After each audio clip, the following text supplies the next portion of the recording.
Hello student, welcome to unique शिक्षण संस्थान सीकर। मैं गोकुल आज आपके लिए इस वीडियो में लेके आया हूँ क्लास 8 विज्ञान विषय चैप्टर 4। उसका आज हम पार्ट 3 पढ़ेंगे और पार्ट 1 और 2 हमने पढ़ लिया है। पार्ट 3 में उससे पहले हमने पढ़ा था जो धातु और अधातु होती है उनकी रासायनिक गुणधर्म या रासायनिक अभिक्रियाएं, जिसमें हमने 2-3 अभिक्रियाएं पढ़ ली थी, जैसे ऑक्सीजन के साथ अभिक्रिया, जल के साथ अभिक्रिया और अम्ल के साथ अभिक्रिया और क्षार के साथ अभिक्रिया। और आज हम पढ़ेंगे जो अगली अभिक्रिया है विस्थापन अभिक्रिया। विस्थापन अभिक्रिया।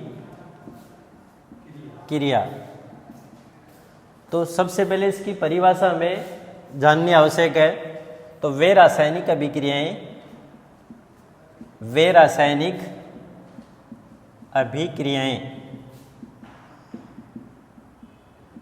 जिसमें अधिक क्रियाशील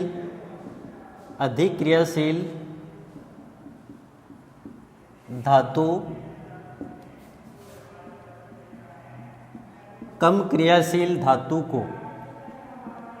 क्रियाशील धातु को उसके विलयन से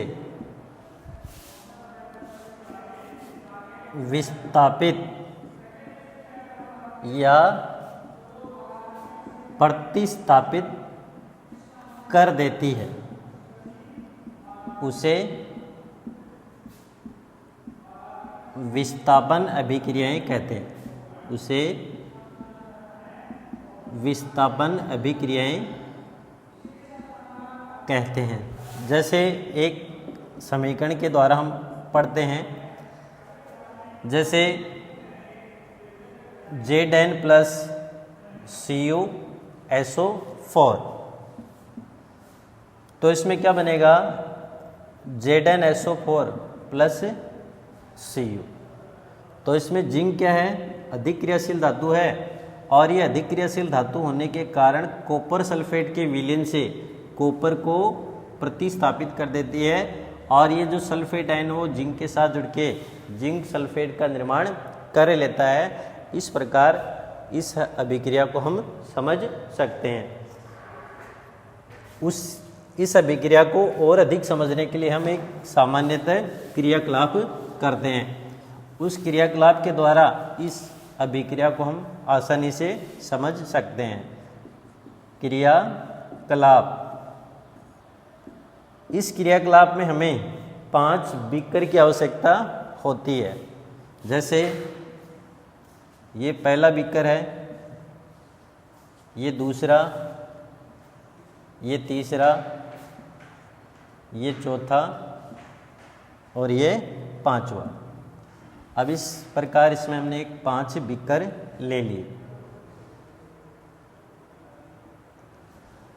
अब जो प्रथम बीकर है इसको हमने नामांकित कर लिया A, B, C, D और E। और इसमें कुछ विलयन लेते हैं जो भी हम साथ साथ लिखते हैं। जैसे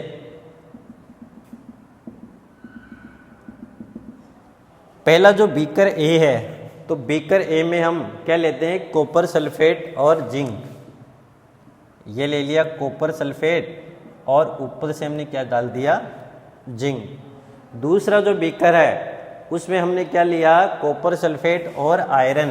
तो इसके अंदर क्या है, कॉपर सल्फेट और ऊपर से हमने क्या डाल दिया, Fe आयरन। जो थर्ड बीकर है उस थर्ड बीकर में हम जिंक और कॉपर लेते हैं, जिंक सल्फेट और कॉपर ZnSO4 और ऊपर से हमने क्या डाल दिया, कॉपर डाल दिया। चौथा जो है T, उसमें फेरस सल्फेट लेते हैं और कॉपर लेते हैं। ये क्या हो गया, फेरस सल्फेट और ये क्या हो गया, कॉपर। तो इस प्रकार हमने 4 विलयन डाल दिए। और अगला जो है उसके अंदर हम डालते हैं जिंक सल्फेट में आयरन ZnSO4। इसके अंदर ऊपर से क्या डाल देते हैं, आयरन डाल देते हैं। अब ये हमने इस प्रकार डाल दिया। अब इसकी अभिक्रिया हम देखते हैं, कौन सी? विस्थापन अभिक्रिया। क्या ए में कोई अभिक्रिया होगी, कुछ चेंजेज होंगे, बी में कुछ होंगे, इसी प्रकार सी, डी और ई जो बीकर है उसमें कुछ ना कुछ परिवर्तन होते हैं या फिर नहीं होते हैं। तो ये हम देखते हैं।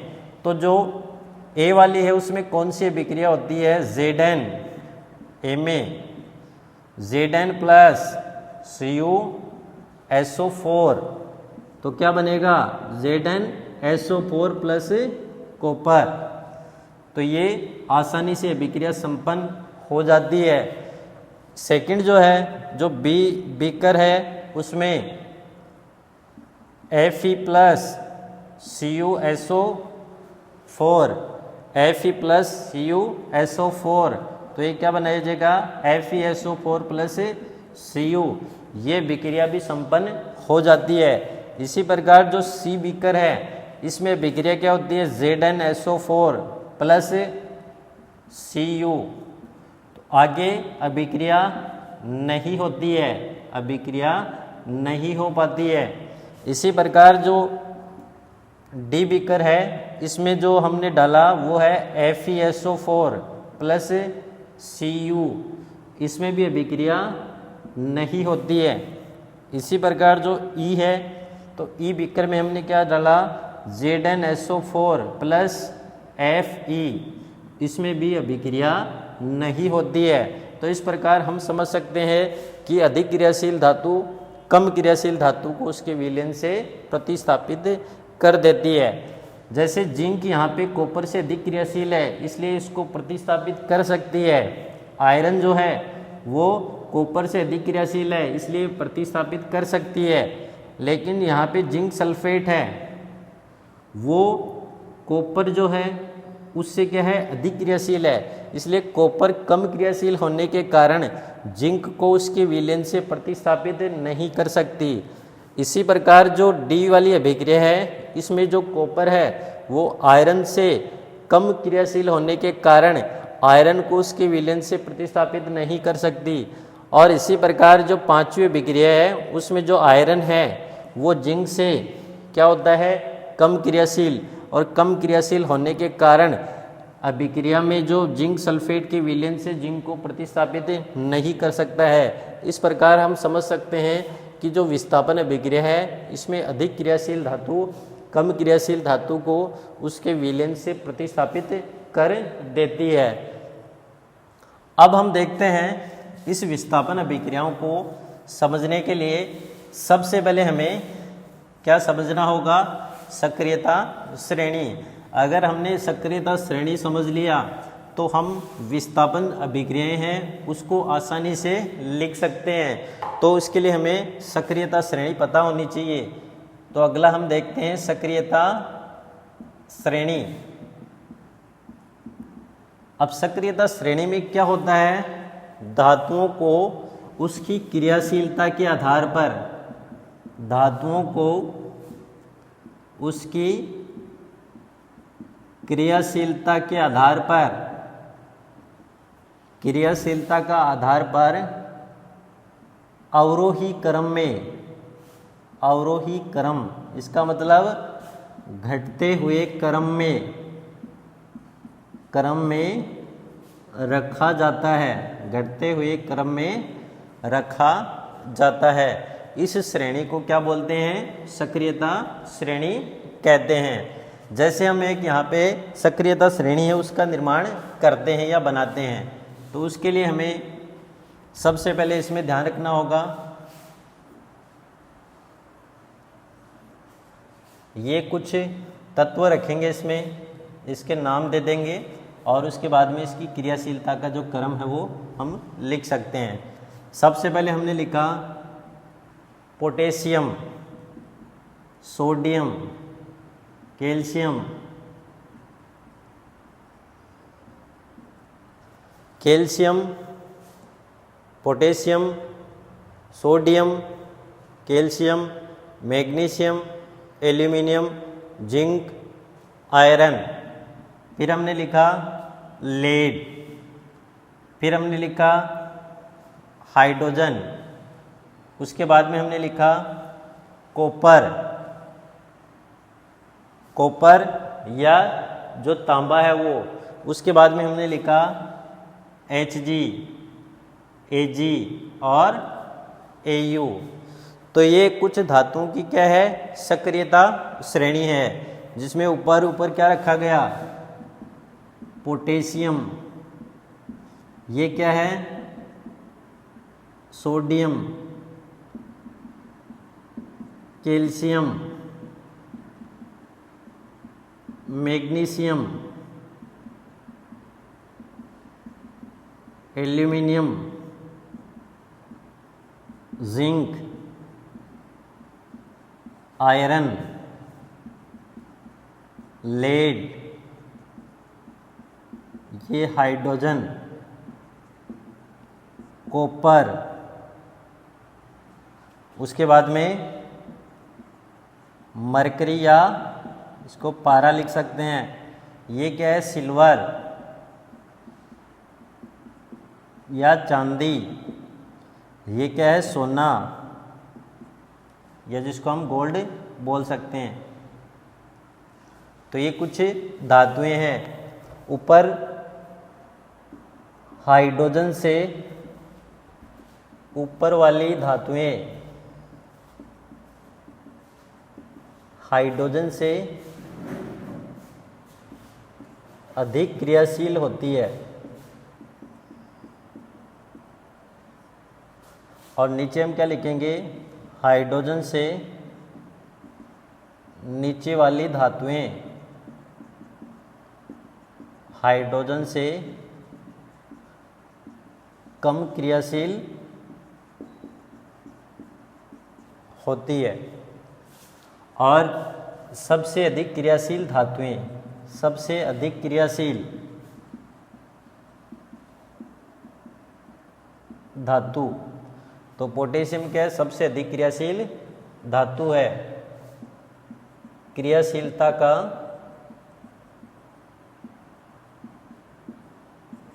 घटता हुआ क्रम, और ये जो सोना है यहाँ पे सबसे कम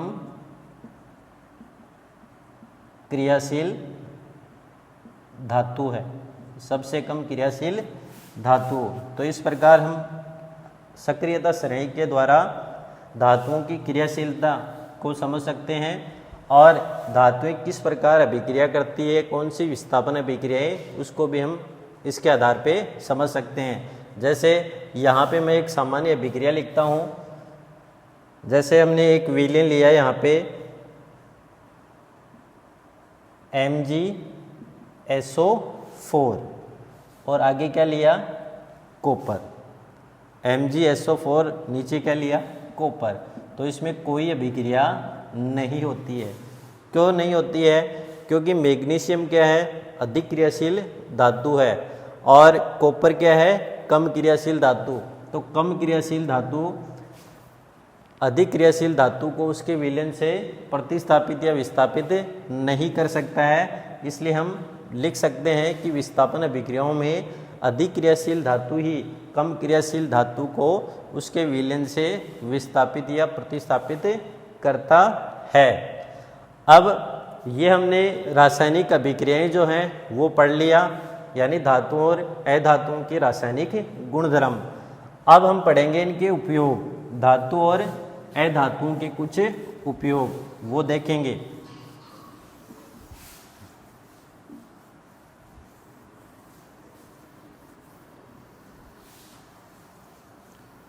अगला हमारा पॉइंट है धातु और अधातुओं के उपयोग।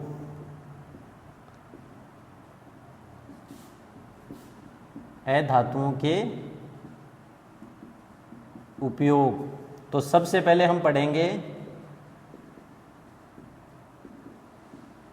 धातुओं के उपयोग। तो इसमें हम जानेंगे कि धातुएं किस प्रकार उपयोगी होती है। जैसे सबसे पहले इसमें देखेंगे लोहा जो होता है वो आघातवर्धनता तथा कठोर होने के कारण, लोहा आघातवर्धनीयता और उसमें कठोरता होने के कारण इसका उपयोग पानी के जहाज जो हैं, हवाई जहाज हैं, मोटर वाहन है, मोटर वाहन की जो बॉडी है, उसके अलावा जैसे ब्रिज के जो गटर होते हैं, ब्रिज के गटर, उनके निर्माण में इसका उपयोग किया जाता है। दूसरा इसका उपयोग हम देखेंगे कि जो एल्यूमिनियम और कॉपर जैसी धातुएं हैं, एल्यूमिनियम व कॉपर जैसी धातुएं, वे क्या होती है, ऊष्मा की सुचालक होती है और ऊष्मा की सुचालक होने के कारण इसका उपयोग किसमें किया जाता है, जो खाना बनाने के पात्र, तो ऊष्मा की सुचालक होने के कारण इसका उपयोग खाना बनाने के पात्र के निर्माण में करते हैं। खाना बनाने के पात्र के निर्माण में इसका उपयोग किया जाता है। तीसरा इसका उपयोग हम पढ़ेंगे कि एल्यूमिनियम व कॉपर जैसी धातुएं, एल्यूमिनियम व कॉपर जैसी धातुएं, इनका उपयोग किसके निर्माण में किया जाता है, खासकर जो बिजली के तार, ये क्या होती है, विद्युत की सुचालक होती है। विद्युत की सुचालक होने के कारण, विद्युत की सुचालक होने के कारण इसका उपयोग बिजली के तारों के निर्माण में, बिजली के तारों के निर्माण में किया जाता है। तो हमें ध्यान रखना, विद्युत जो होती है उसकी सर्वोत्तम चालक होती है चांदी। विद्युत की सर्वोत्तम चालक होती है चांदी, लेकिन इसका निर्माण तारों के निर्माण में नहीं कर सकते क्योंकि ये महंगी होती है और महंगी होने के कारण इनसे तारों का निर्माण नहीं किया जाता है। और अगला हम देखेंगे कि जो सोना और प्लेटिनम, सोना व प्लेटिनम मान लो, प्लेटिनम या चांदी चमकदार होने के कारण, चमकदार होने के कारण इसका उपयोग गहनों व आभूषणों के निर्माण में किया जाता है। गहनों व आभूषणों के निर्माण में किया जाता है, तो इससे गहने और आभूषण बनते हैं। तो इस प्रकार हमने धातुएं हैं उनके कुछ उपयोग पढ़े। अब हम पढ़ेंगे अगला जो हमारा है टॉपिक, अधातुओं के उपयोग। तो अधातुओं का उपयोग कहाँ कहाँ किया जाता है उसके बारे में हम जानेंगे। अगला है अधातुओं के उपयोग, जिसमें पहला उपयोग है ऑक्सीजन। जो अधातु है, ऑक्सीजन अधातु का उपयोग, अधातु का उपयोग श्वसन प्रक्रिया में, श्वसन व दहन प्रक्रिया में होता है, दहन प्रक्रिया में होता है। क्योंकि ऑक्सीजन जो गैस होती है वो क्या होती है, प्राणवायु, प्राणवायु। तो प्राणवायु होने के कारण तो जीवन की जो संपूर्ण क्रियाएं हैं वो ऑक्सीजन अगर हो तो ही संपन्न हो सकती है, क्योंकि ये प्राणवायु गैस है। और खासकर दहन की जो प्रक्रिया होती है इसमें ऑक्सीजन का प्रयोग किया जाता है। उसके बाद में जो नाइट्रोजन धातु है, नाइट्रोजन अधातु, का उपयोग उर्वरक या खाद के निर्माण में किया जाता है।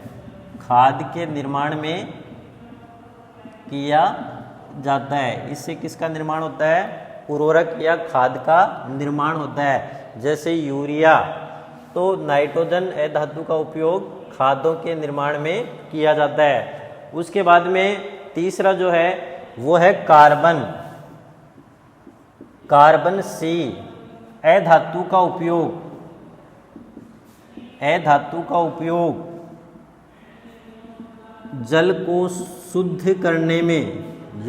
शुद्ध करने में किया जाता है। जल के शुद्धिकरण में किसका उपयोग करते हैं? कार्बन धातु का उपयोग किया जाता है। इसी प्रकार आयोडीन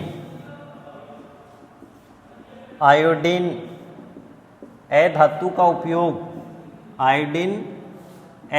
का उपयोग किस रूप में करते हैं? एंटीबायोटिक के रूप में आयोडीन धातु का उपयोग किया जाता है। और अगला जो है खासकर ये जो फॉस्फोरस धातु का उपयोग, जो पटाखे होते हैं,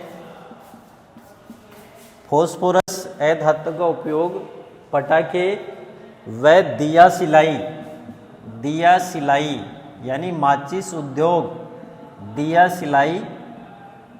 उद्योग में किया जाता है। तो इस प्रकार हमने देखा धातु का उपयोग कहाँ कहाँ होता है। ऑक्सीजन का उपयोग श्वसन और दहन जैसी प्रक्रियाओं में, नाइट्रोजन का उपयोग उर्वरक के निर्माण में, कार्बन का उपयोग जल के शुद्धिकरण में, आयोडीन का उपयोग एंटीबायोटिक के रूप में, औषधि के रूप में, फॉस्फोरस जो है उसका उपयोग पटाखों के निर्माण में, और दिया सिलाई उद्योग होता है उसके निर्माण में किया जाता है। उसके बाद में हमें एक दो बातें ध्यान रखने की आवश्यकता होती है। जैसे क्लोरोफिल आपको पता है हरे रंग का क्या होता है? वर्णक होता है। क्लोरोफिल पौधों में पाए जाने वाला हरे रंग का वर्णक होता है। इसका जो केंद्रीय धातु होती है वो क्या होती है? मैग्नीशियम। केंद्रीय धातु क्या होती है? मैग्नीशियम।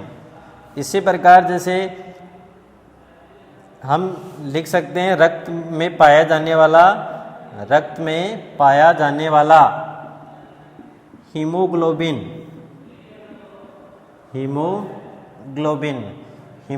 होता है, उसमें आयरन धातु है वो प्रमुख रूप से पाई जाती है Fe, और क्लोरोफिल में मैग्नीशियम धातु प्रमुख रूप से पाई जाती है। तो हमने इसके बारे में पढ़ा धातु और अधातुओं के उपयोग। और लास्ट में इसमें एक मुख्य जो पॉइंट है जिसको भी हम डिस्कस करते चलेंगे साथ साथ, एक्वारेजिया। अगला हमारा जो पॉइंट होगा उसका नाम होगा एक्वारेजिया।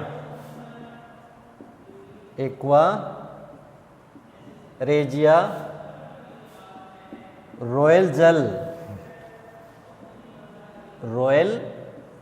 जल ये एक भभकता द्रव होता है। और इस द्रव का उपयोग जो सुनार है वो सोना व प्लेटिनम जैसी धातुओं को गलाने के रूप में करता है। अब हम पढ़ेंगे एक्वारेजिया रॉयल जल। इसे भभकता द्रव भी कहता है। ये जो द्रव होता है इसमें सोना और प्लेटिनम जैसी धातुओं को गलाने की भी क्षमता होती है। अब इसका निर्माण कैसे किया जाता है? एक्वारेजिया रॉयल जल के निर्माण में 3:1 में सांद्र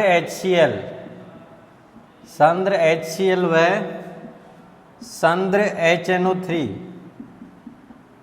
HNO3 का विलयन मिलाया